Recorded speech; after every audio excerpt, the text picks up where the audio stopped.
ہم عموماً نا روزمرہ کی زندگی میں وقت بچانے کی دوڑ میں اس قدر مگن ہوتے ہیں کہ وقت بس ایک ایسی چیز بن کر رہ گیا ہے جیسے بس کاٹنا ہے یا کسی طرح گزارنا ہے۔ ہاں بالکل، صبح کا الارم بجا اور بس بھاگ دوڑ شروع ہو گئی۔ ایگزیکٹلی مطلب جلدی جلدی ناشتہ کیا، کافی کا ایک گھونٹ بھرا اور پھر مشینوں کی طرح کام پر نکل گئے۔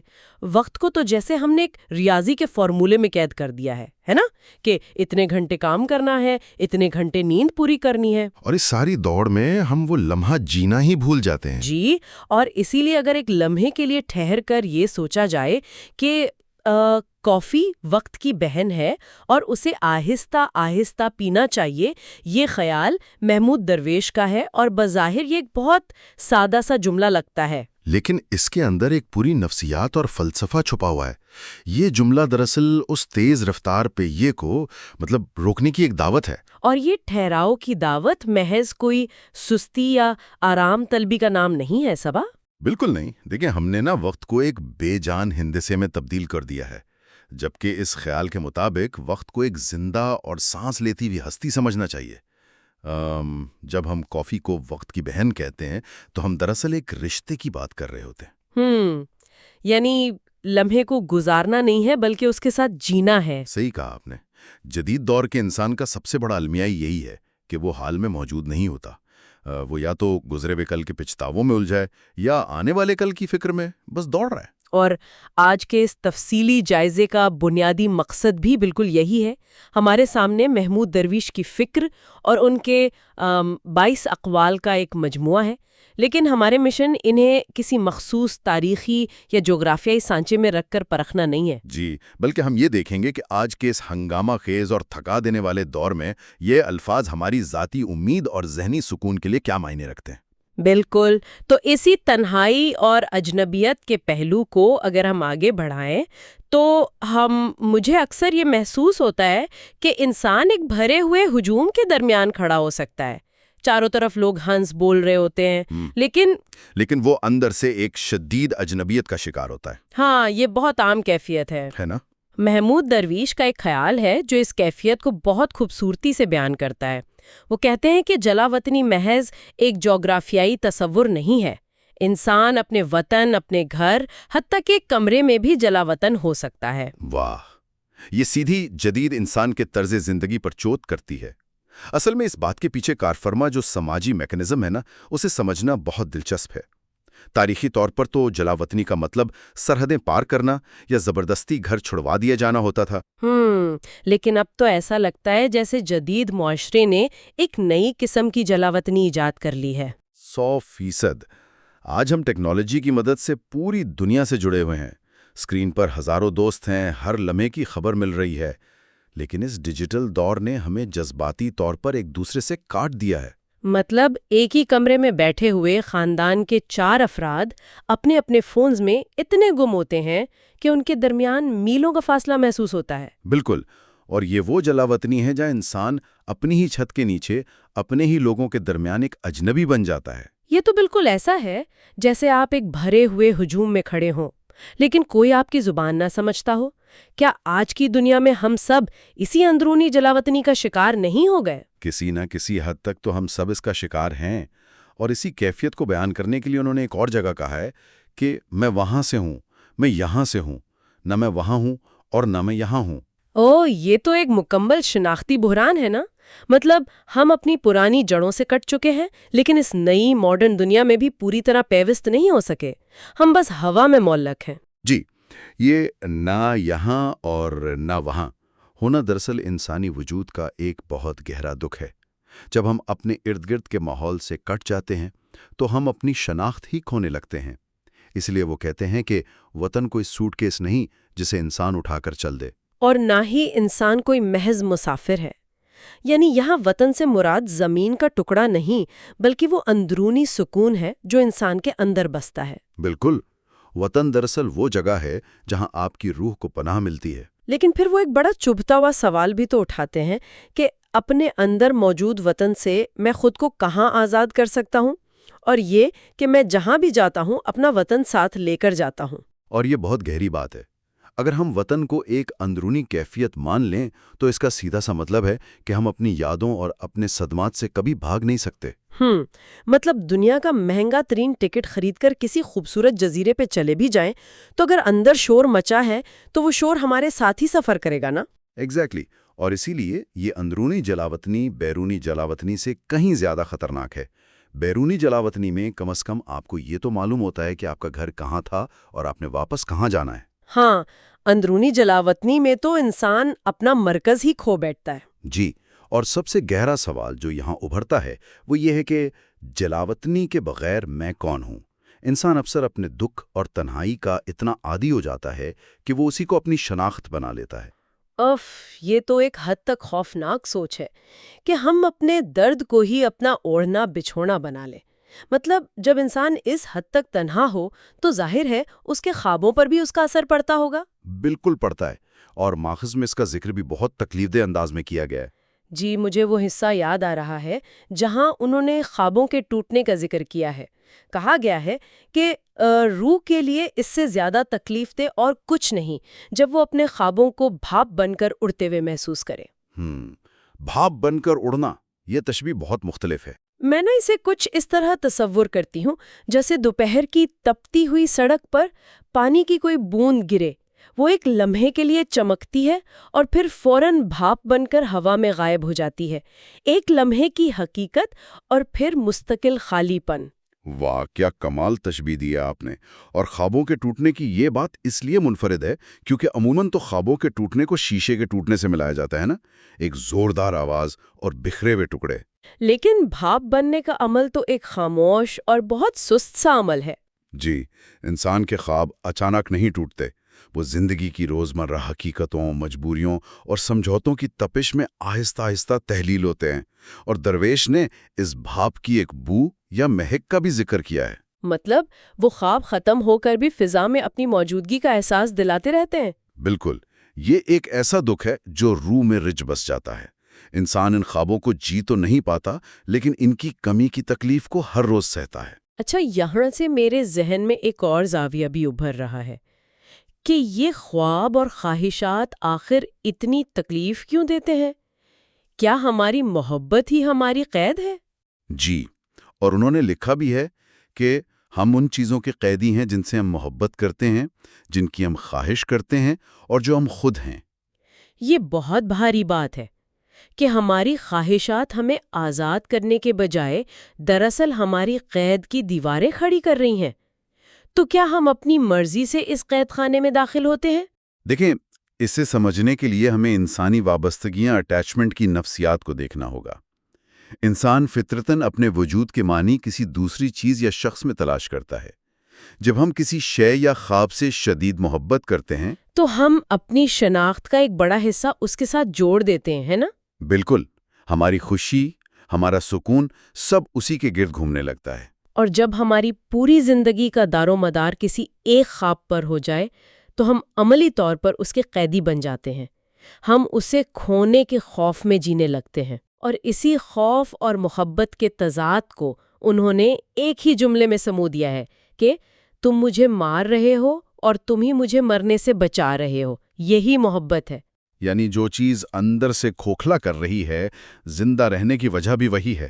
یہ تو ایک دلدل جیسی بات ہو گئی نا، جس میں انسان جتنا ہاتھ پاؤں مارے اتنا ہی دھنستا چلا جاتا ہے۔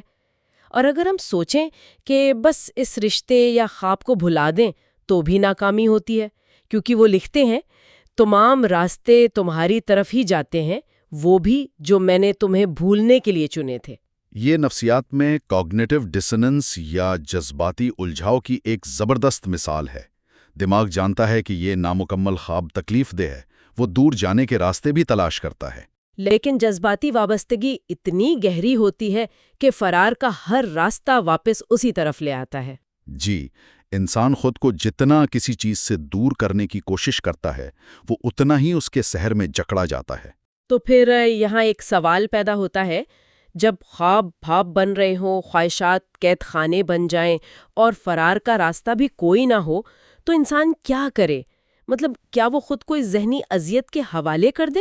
اور یہیں سے نا بات مزاحمت اور ذاتی امید کی طرف مڑتی ہے۔ لیکن دیکھیں، ماخذ میں مزاحمت کا جو تصور پیش کیا گیا ہے وہ مجھے تھوڑا سا عجیب اور غیر حقیقت پسندانہ لگتا ہے۔ اچھا، وہ کیسے؟ وہاں کہا گیا ہے کہ ہر خوبصورت نظم مزاحمت کا ایک عمل ہے۔ اب مجھے یہاں شدید اختلاف ہے اور میں اس پر سوال اٹھانا چاہوں گی۔ جب دنیا میں اتنی افراتفری ہو، معاشی بدحالی ہو، ظلم ہو رہا ہو، تو ایسے میں بس ایک کمرے میں بیٹھ کر محض ایک خوبصورت نظم لکھ لینا کیسے مزاحمت ہو سکتا ہے؟ آپ کی بات کا رخ سمجھ رہا ہوں۔ مطلب یہ تو حقائق سے آنکھیں چرانے والی بات لگتی ہے نا۔ تلواروں کی لڑائی میں اگر کوئی پھول لے کے کھڑا ہو جائے تو وہ مزاحمت تو نہیں ہے، وہ تو بے وقوفی لگتی ہے۔ کیا یہ محض ایک رومانوی خام خیالی نہیں ہے؟ آپ کا اعتراض بالکل منطقی ہے۔ سطحی طور پر دیکھیں تو واقعی ایسا ہی لگتا ہے کہ ظلم کا مقابلہ محض الفاظ سے نہیں کیا جا سکتا، لیکن ہمیں مزاحمت کی تعریف کو تھوڑا وسیع کرنا ہوگا۔ ماخذ میں اس کا جواب بھی موجود ہے۔ اچھا، وہ کیا ہے؟ وہاں ایک اور قول ہے کہ بربریت کے خلاف شاعری صرف اس طرح مزاحمت کر سکتی ہے کہ وہ انسانی کمزوری سے اپنی وابستگی کی تصدیق کرے۔ انسانی کمزوری سے وابستگی؟ اس کا کیا مطلب ہوا؟ مزاحمت میں تو طاقت دکھائی جاتی ہے نا؟ اصل نقطہ یہی ہے۔ دیکھیں، جب کوئی ظالمانہ نظام یا حالات انسان کو کچلنے کی کوشش کرتے ہیں تو ان کا سب سے پہلا ہدف آپ کا جسم نہیں بلکہ آپ کی روح اور انسانیت ہوتی ہے۔ بربریت یہ چاہتی ہے کہ آپ ڈر کر یا حالات سے مجبور ہو کر خود بھی پتھر دل بن جائیں۔ ہاں، مطلب وہ چاہتے ہیں کہ ہم اپنے احساسات کو مار دیں اور مشینوں کی طرح ہو جائیں۔ بالکل، اور جب ایک نظام آپ سے آپ کی انسانیت چھیننا چاہتا ہو تو ایسے میں اپنے اندر کے درد اور اپنی کمزوری کو زندہ رکھنا ہی سب سے بڑی بغاوت ہے۔ آپ ظالم کی طرح بے حس بننے سے انکار کر رہے ہیں۔ واہ، اس زاویے سے سوچوں تو بات واقعی سمجھ میں آتی ہے۔ یعنی اگر دنیا کی بے حسی مجھے بھی بے حس بنا دے تو میں ہار گئی، لیکن اگر میں اس بے حسی کے بیچ میں بھی خواب دیکھنے کی صلاحیت بچا لوں تو یہ میری جیت ہے۔ ایگزیکٹلی، اور یہی وہ مقام ہے جہاں سے حقیقی ذاتی امید جنم لیتی ہے، کیونکہ امید کے بغیر تو ہم کھو جاتے ہیں۔ ایک جملہ ہے وہاں کے، اور میں خود سے کہتا ہوں، میری تاریکی سے ایک چاند طلوع ہوگا۔ میری تاریکی سے ایک چاند طلوع ہوگا۔ اف، یہ الفاظ واقعی ایک عجیب سی طاقت رکھتے ہیں۔ جی، یہ کوئی کھوکھلی تسلی نہیں ہے، یہ ایک گہرا نفسیاتی یقین ہے کہ روشنی کہیں باہر سے نہیں آئے گی، بلکہ میرے اپنے ہی دکھوں کی کوکھ سے وہ چاند نکلے گا جو مجھے راستہ دکھائے گا۔ اور پھر ان کا یہ کہنا کہ شاعری اور خوبصورتی ہمیشہ امن قائم کر رہی ہیں، اس سے یہ واضح ہوتا ہے کہ فن یا خوبصورتی محض تفریح نہیں ہے، بلکہ یہ وہ ایندھن ہے جو بدترین حالات میں بھی زندہ رہنے کا جواز دیتے ہیں۔ اسے نفسیات میں معنی کی تلاش کہتے ہیں۔ جب آپ اپنے دکھ کو کسی تخلیقی عمل میں ڈھال لیتے ہیں تو آپ اپنے درد کو ایک بامعنی شکل دے رہے ہوتے ہیں، اور جیسے ہی درد کو معنی مل جاتا ہے اسے سہنا قدرے آسان ہو جاتا ہے۔ اچھا، امید اور خوبصورتی کے اس تصور کے بعد نا اب ہم ایک اور انتہائی اہم حصے کی طرف بڑھتے ہیں۔ انسان اپنی اس اندرونی کشمکش کے ساتھ اس عملی دنیا میں جہاں تاریخ بن رہی ہے وہاں اپنا کردار کیسے ادا کرے؟ اس پر ایک قول ہے جس نے یقیناً آپ کی توجہ بھی کھینچی ہوگی کہ اگر جینا ہے تو آزاد جیو، یا پھر درختوں کی طرح کھڑے ہو کر جان دے دو۔ بالکل، اور درختوں کی یہ تشبیہ مطلب استقامت اور جڑوں سے جڑے رہنے کی بہترین علامت ہے۔ آج کے دور میں جہاں ہواؤں کا رخ روز بدلتا ہے وہاں اپنی جگہ پر کھڑے رہنا بہت مشکل کام ہے۔ جی، کیونکہ ہمیشہ یہ دباؤ ہوتا ہے کہ جس طرف مفاد ہو ادھر جھک جائیں، لیکن درخت طوفان کے سامنے سر نہیں جھکاتا۔ وہ طوفان میں اپنی جان دے سکتا ہے، اکھڑ سکتا ہے، لیکن اپنی مرضی سے جھکتا نہیں۔ اور آزادی کی اسی بحث میں نا ایک اور جملہ جو آج کے اس پولرائزڈ دور میں بہت اہم ہے وہ یہ ہے، اگر میرے پاس 2 راستے ہوتے تو میں ان کا تیسرا راستہ چنتا۔ یہ معاشرے کے بچھائے ہوئے جال سے نکلنے کی بات ہے۔ ہمیں اکثر سیاست یا سماجی مباحثوں میں صرف 2 ہی خانے دکھائے جاتے ہیں نا، یا تو آپ دائیں بازو کے ہیں یا بائیں بازو کے۔ بالکل، مطلب یا تو آپ ہمارے ساتھ ہیں یا ہمارے خلاف ہیں۔ ہاں، اور اسے بائنری تھنکنگ کہتے ہیں۔ تیسرا راستہ چننا دراصل اس محدود سوچ سے انکار کا نام ہے۔ یہ انسان کے شعور کا اعلان ہے کہ میں ان دیے گئے آپشنز کا پابند نہیں ہوں، میں اپنا راستہ خود تراشوں گا۔ اس کا مطلب تو یہ ہوا کہ ہم محض وقت کی ٹرین کے ایسے مسافر نہیں ہیں جو بس سیٹ پر بیٹھے ہیں اور ٹرین جدھر لے جائے ادھر چلے جائیں۔ ہم تو خود پٹریاں بچھا سکتے ہیں۔ بالکل بٹھا سکتے ہیں، اور اسی لیے تو انہوں نے سوال اٹھایا کہ کیا ہم وہ ہیں جو ہم وقت کے ساتھ کرتے ہیں، یا ہم وہ ہیں جو وقت ہمارے ساتھ کرتا ہے؟ ہم میں سے اکثر لوگ تو خود کو وقت اور حالات کا شکار ہی سمجھتے ہیں۔ ہم کہتے ہیں وقت نے ہمیں بدل دیا۔ لیکن ماخذ کا ایک قول ہمیں بتاتا ہے کہ تاریخ ظالم اور مظلوم دونوں پر ہنستی ہے۔ دیکھیں، تاریخ موضوعی ہے، وہ یہ نہیں دیکھتی کہ کون کتنا رویا تھا، وہ یہ دیکھتی ہے کہ کس نے عمل کیا تھا۔ تو مطلب انسان کی اصل پہچان اس سے ہوتی ہے کہ اس نے اس دیے گئے وقت میں فیصلے کیا کیے۔ ہم نے آج کتنے مختلف پہلوؤں پر بات کی ہے۔ شروع میں ہم نے اس اندرونی جلاوطنی کو سمجھا جو ایک بھرے کمرے میں بھی انسان کو تنہا کر دیتی ہے۔ جی، اور ہم نے دیکھا کہ کیسے نامکمل خواب ایک مسلسل دکھ کی بو بن کر روح میں رچ بس جاتے ہیں۔ اور اس تاریکی کے بعد ہم نے یہ جانا کہ اپنی انسانیت کو زندہ رکھنا ہی اصل مزاحمت ہے۔ تاریکی سے چاند کے نکلنے کی امید اور وقت کے سامنے درختوں کی طرح ڈٹے رہنا ہمیں حالات کا شکار ہونے سے بچاتا ہے، اور ہمیں اپنا تیسرا راستہ خود چننے کا حوصلہ دیتا ہے۔ بالکل۔ تو اس سارے سفر کے بعد آج کے اس تفصیلی جائزے کا اختتام میں ایک ایسی بات پر کرنا چاہتی ہوں جو ہم سب کو دیر تک سوچنے پر مجبور کرے گی۔ ان اقوال میں ایک جملہ تھا، میں نہیں جانتی کہ وطن کس نے بیچا، لیکن میں جانتی ہوں کہ قیمت کس نے چکائی۔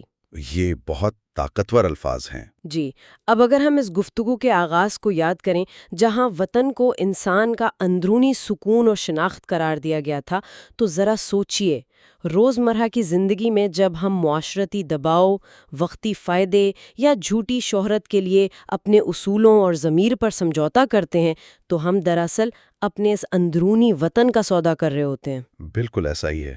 اور بظاہر ہمیں لگتا ہے کہ ہم نے بڑا منافع کما لیا ہے، لیکن سوال یہ ہے کہ اس اندرونی وطن کے بکنے کی اصل قیمت کون چکا رہا ہے؟ کیا وہ قیمت ہم اپنی راتوں کی نیندیں اڑا کر اور اپنی زندگی کا حقیقی سکون گنوا کر ادا نہیں کر رہے؟ جب اندر کا وطن بک جاتا ہے تو انسان اپنے ہی وجود میں ایک نہ ختم ہونے والا جلاوطن بن جاتا ہے، اور یہی وہ مقام ہے جہاں ہمیں رک کر سوچنا ہوگا کہ کیا ہم بھی کسی انجانے منافع کے لیے اپنے اندر کے وطن کی کوئی بھاری قیمت تو نہیں چکا رہے۔